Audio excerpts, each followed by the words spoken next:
O actual executivo de Ribeira segue a manter a mesma postura que os tres grupos defenderon dende a oposición sobre a necesidade de estudar unha proposta alternativa ao trazado da variante de Ribeira. Dende a oposición fomos moi críticos co proxecto que presentaba a Xunta de Galiza, incluso houbo 3 acordos plenarios que non se cumpriron por parte do anterior goberno do Partido Popular e nós, dende que estamos no goberno,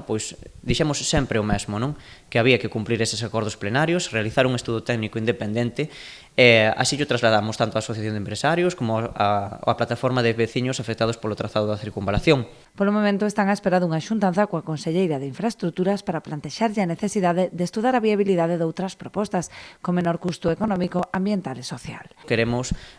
tamén abordalo nunha reunión coa Consellería de Infraestructuras e Mobilidade para trasladarlle a idea de que é necesario facer un estudo que avalíe outras alternativas que consideramos que son moito máis económicas, medioambientalmente máis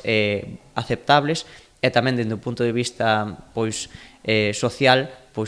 que teñen un menor impacto na poboación de Ribeira, non? A intención do Executivo é adxudicar un estudo a cargo de técnicos independentes unha vez se aproben os orzamentos.